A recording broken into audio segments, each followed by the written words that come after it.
So when you start reading chapter 20, the first part of the chapter is more of thinking about p-values. And it's all good stuff, but it's all stuff that we've already talked about, so I'm not going to, go over it again. So something that I alluded to yesterday when we were doing that example problem was something called alpha levels. When you perform a hypothesis test, we often need to set in advance what p-values will allow us to reject the null and what values fail to allow us to reject the null. So the idea here is you're going to set in advance, how picky am I going to be? And you can actually, on the AP exam, sometimes they don't tell you what alpha level to use. You can be super picky if you want to be, or not very picky at all if you want to be. And they have to read with you. They will probably cuss at you while they're grading it, but they have to read it with you. So, and part of the reason you do that is, if you think about it, it's not fair to wait until after the test is over to decide what you're going to set the level of what's acceptable and what's not. Yeah, it could be that you're biased, but it could just be that you're not really. It's especially for a scientific test, right? It's not fair to do the test and then go, oh, this is my hypothesis. yeah, you have a vested interest in wanting it to turn out a particular way, so you set your p-value so it works. That's not right. Okay, so so if the p-value falls below some threshold, then we're going to reject the null. If not, we're going to fail to reject the null. That threshold is called the alpha level and is labeled by the Greek letter, well, alpha. It's also called the significance level. Most common is 0.05. We've talked about that already. 5% is kind of, when you don't know, that's typically what you pick. But there may be valid reasons for making it higher, like 0.1, or lower, like 0.01. So if you're using an alpha level of 0.05 and you reject the null hypothesis, what you say is, we reject the null at a 5% level of significance. You're not just saying, this is so low. What we've been saying so far has been, with the p-value this low, we're going to reject it. Now we're going to be more specific. With a p-value that is this low, we reject the null at a 5% level of significance. And if you think about, on the NumWorks calculators at least, when it shows that it shows this region that's shaded and then it shows this other region that's shaded, it's showing you where the alpha level is. So that if it's below that alpha level, then you're like, okay, we're going to reject the null. And if the part that's colored is more than where the alpha level is, we're going to fail to reject the null. So your book also contains a short section talking about the difference between statistically significant and important. And it's really interesting, and it's kind of beyond the scope of this class. The problem is if you're running a really, really, really big study, you can sometimes find something that is statistically significant, but is practically unimportant. Okay? So you kind of have to be careful about that. Your book also has a section titled a 95% confidence interval for small samples. I put it in the homework when you get to it. It says, don't read that. You don't need it. It's not part of the AP exam. I don't want to add another thing to your plate. Okay? So here's the problem. Once you have set an alpha level, sometimes you can get a mistake. Now, when I say a mistake, I don't mean that you did something wrong, but let's say that we set an alpha level of 0.05 and we take our sample and it turns out our p-value is 0.32. And you're like, okay, so I'm going to reject the null. It's possible that the null really was true, isn't it? right? It's just, I got a very, very improbable sample, but I did get one, right? Improbable things happen all the time. So it's possible that you're going to reject the null based on your sample. Everything you've done is correct, but it's still wrong. Okay? That's called a type 1 error. The null is true, but I rejected the null because I got a p-value that's small. Okay? That's called a type 1 error. And I used to have trouble remembering there's type 1 and type 2, and I'm like, why? That's just completely arbitrary that you called one 1 and the other one 2, right? And so finally I went, okay, what do we normally look at? If the P is low, we reject the HO, right? Yeah. So if you incorrectly reject the null hypothesis, that's type 1. Okay? Now, it's also possible that the null hypothesis is false, but we get a p-value of, say, 0.7, and you're like, oh, we failed to reject the null, but the null hypothesis really was false. That's a type 2 error. Okay? And there's the danger of that happening every single time. And we can't know.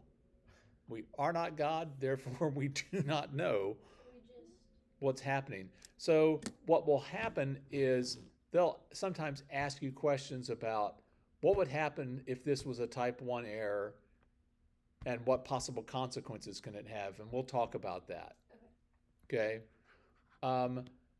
For example, if you're talking about medical testing, all right, so the null hypothesis is that the person is healthy, right? And we do the test to go, yeah, you're not so much healthy. All right, so a type 1 error would be we got some result that's improbable, and we go, okay, we're going to reject the null that you're healthy when you really are, and we're going to start treating you for something. Well, depending on what the treatment is, that may not be so bad. On the other hand, a type 2 error would be the null hypothesis is false, meaning you are sick, you have something wrong with you, and we didn't reject the null, so we're not going to treat you. Depending on the severity of what you have, that can be really, really bad. So they both can be bad.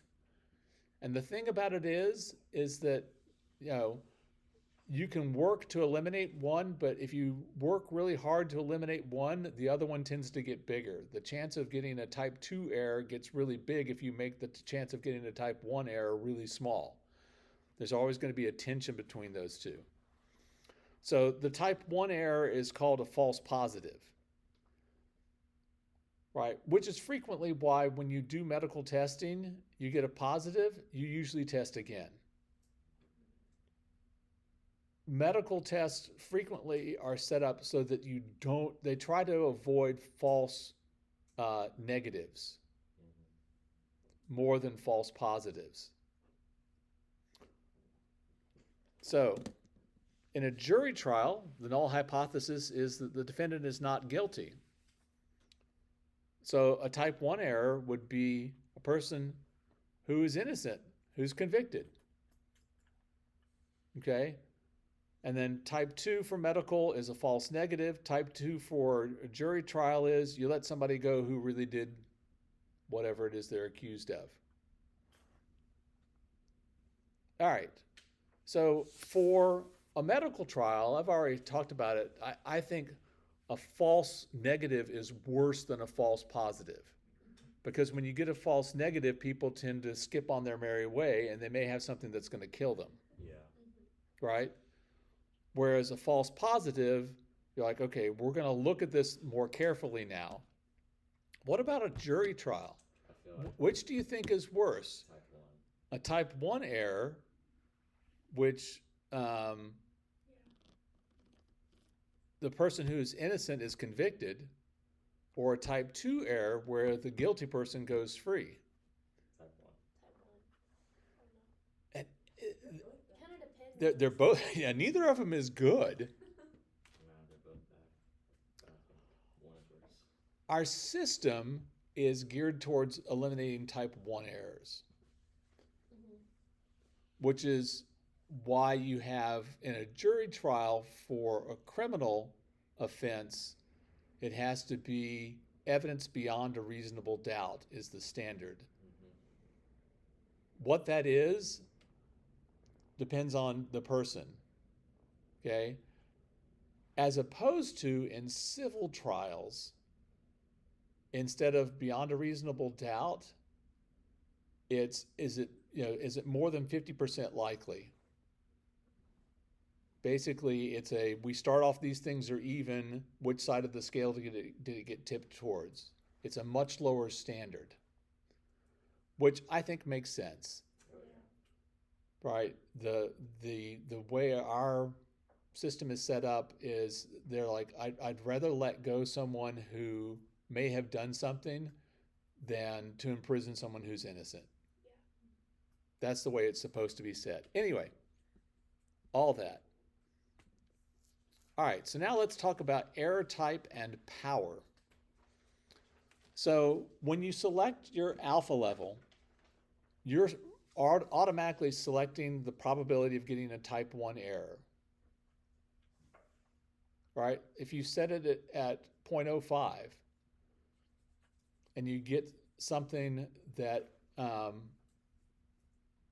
in a type 1 error, if you get something that's less than 0.05, you're going to reject the null even though the null is true. There's a 5% chance of that happening. So you're automatically setting that chance. So the question becomes, well, why don't you make the alpha level really, really, really small, and then you all but eliminate the probability of getting a type 1 error? So make it, 0.001, a tenth of a percent. Here's the problem. So think about it this way. Consider a bank that's concerned that lenders will default on their loans, so they decide that only people with near perfect credit ratings will be approved for a loan. This will all but eliminate type 1 error, right? Unfortunately, there'll be other lenders who would have paid back the loan but weren't approved. Now that's a type 2 error. Okay? The problem for the bank is it works both ways. There are people who aren't approved, and then for the bank, you're not going to be able to make very many loans. You have to take some risk. Okay? So the probability of making a type 2 error, failing to reject the null when it is indeed false, is called beta. In most cases, calculating beta is beyond the scope of this class. We aren't going to calculate beta. Every now and then we'll do something with it, but not very often. It's still an important concept as it relates to the idea of what's called power. So ideally, what we want a hypothesis test, what is it that we want a hypothesis test to do, or a significance test to do? We want it to correctly reject a false null, right? If the null is false, we want to get evidence that says, yes, the null is false. That's what we are doing when we do a hypothesis test. So when a person is sick, we want the medical test to reject the null that they're healthy. In a jury trial, when the defendant is guilty, we want to reject the null that they're not guilty. That's what the test is for. So in other words, we want to avoid type 2 errors. The power of a test is the probability that it correctly rejects a false null hypothesis, and its value is equal to 1 minus beta. And here are the things that you need to know. So clue back in. The power of a test will be greater when the sample size increases. Increasing the sample size increases the power of the test. It increases your its ability to reject a false null. The significance level increases. All right, if you increase the significance level, you're going to decrease beta, which is then going to increase power. The standard error decreases, and the true parameter is further from the null. So that one, people always are like, what? So let's say that someone purports that Mr. Davis is an 80% free throw shooter. When in reality, wow, Oh, yeah, that was rude. snorted. When in reality, I'm more like, I don't know, 37%, right? That's a long way from the true proportion. The test is going to have a lot of power because the true proportion and what they're saying is a long way apart. When those are close to one another, it has less power to reject a false null. Okay? So, and now we get into some terms that we don't use nearly as often. The distance between the null hypothesis, P naught, and the truth, P, is called the effect size.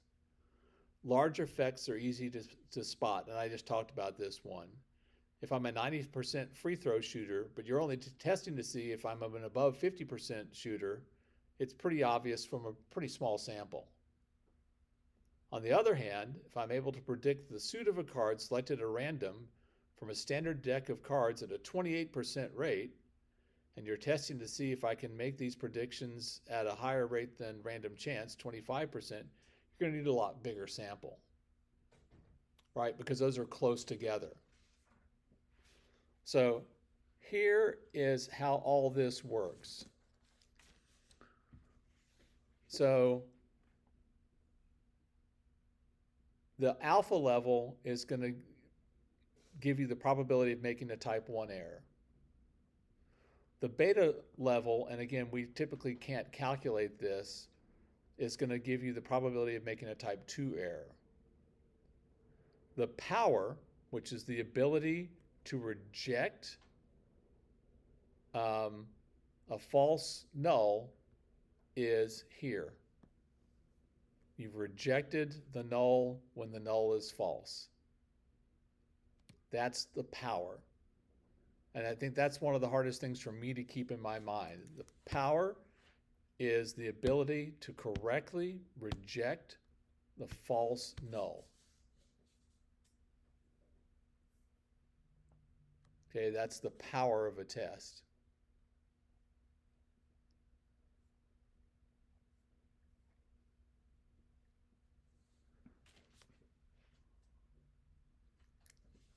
Now, here's another picture. Let me make this a little bit smaller.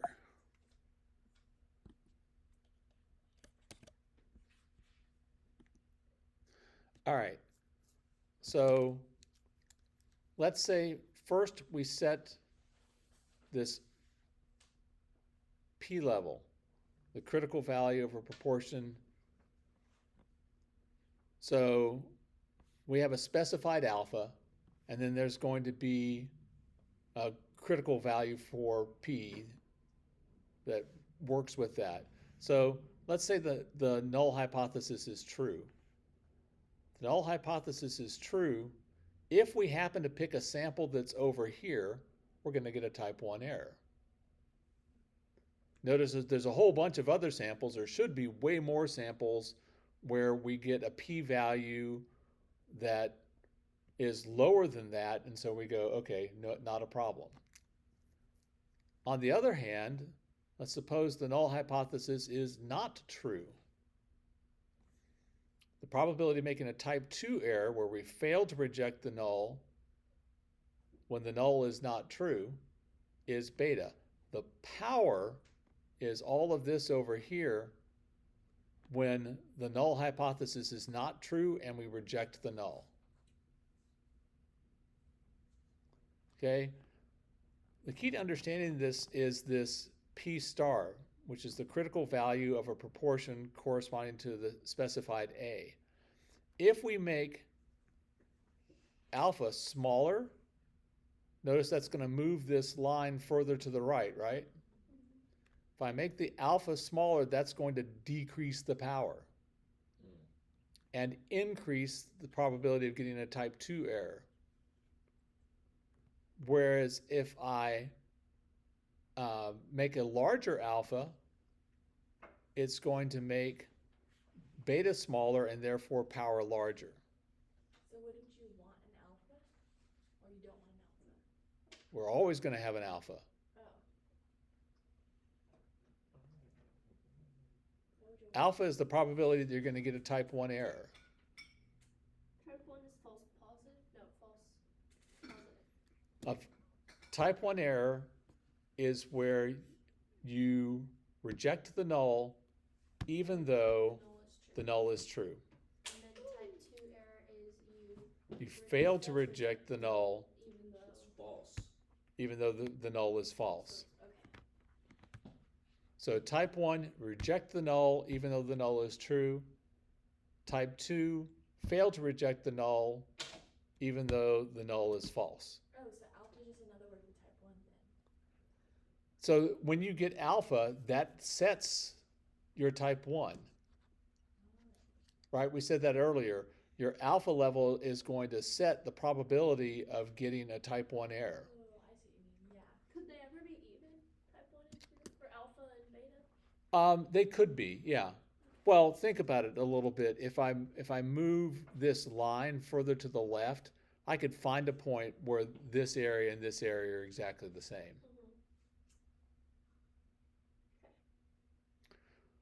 But if I want to make alpha nearly 0, I'm going to make beta really big. Yeah. And the only one that has power is 1 minus beta, not 1 minus alpha. That doesn't do anything. It probably has a name, but I don't know what it is. We don't care. I certainly don't. And you said we can't calculate beta. You said there's no real way to calculate beta. There is, but it's beyond the scope of this class, Right. Okay. which means I don't know it because all I know is what I'm supposed to be teaching. That's all I know about statistics. So Well, I know a couple of other little things, but It won't actually ever ask us like to find the type 1 error because we can't. It would just ask us like if it asked So- like gave us a problem and said what would the type 1 error be, we'd have to like yeah, in the context of this problem, what would a type 1 error be and why would that be bad? Oh, okay. Okay. And then what's Z crit again? Like the P star? What does that mean again? So once you set the alpha level and you know your P naught, right, which is your Null hypothesis? your null hypothesis. Once you know those two things, then you can find the Z star and you can find, all right, what is going to be the dividing line for P hat for what I find that's going to be between, rejecting the null and failing to reject the null. That's what this is. This is a P hat value that is the dividing line between rejecting and not rejecting. Okay. And then a Z star would just be like a Z score, but It's a Z score, yeah. oh, then how's it different from a Z score then? Or is it just like a different name for it? No, it's not a different name for it. A Z score doesn't include the probability, Yes. right? So let's say you have I'm trying to think of some actual numbers for you. So it's the probability, the proportion that goes with that Z score. Here, hang on a second. Let me see if I can do this. Maybe, maybe not. Where is...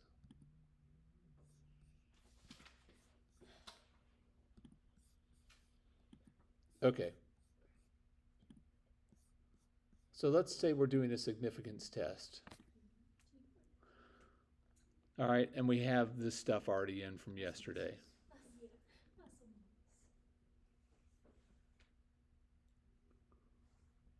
So we put all this information in.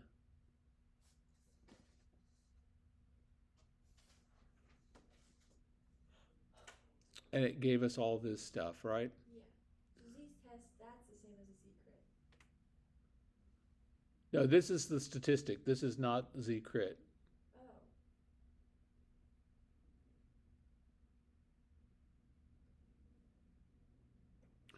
Oh. Let's do it. Let's not do it this way. Let's go back to a distribution.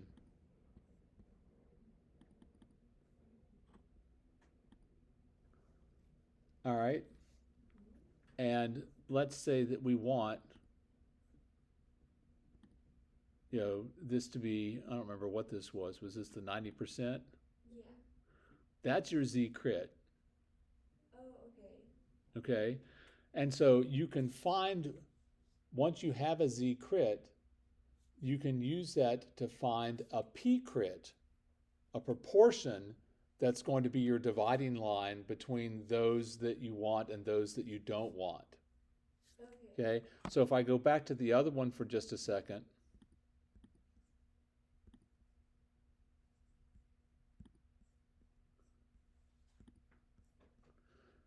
Yes.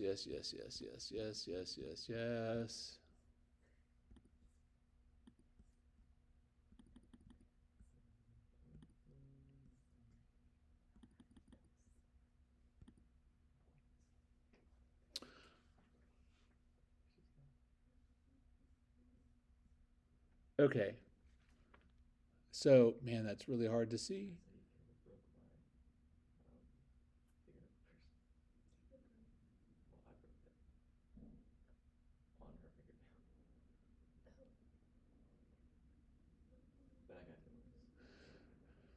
So what this would do is it would find the p-value associated with a z-value of almost negative 0.2 or negative 2. Yeah.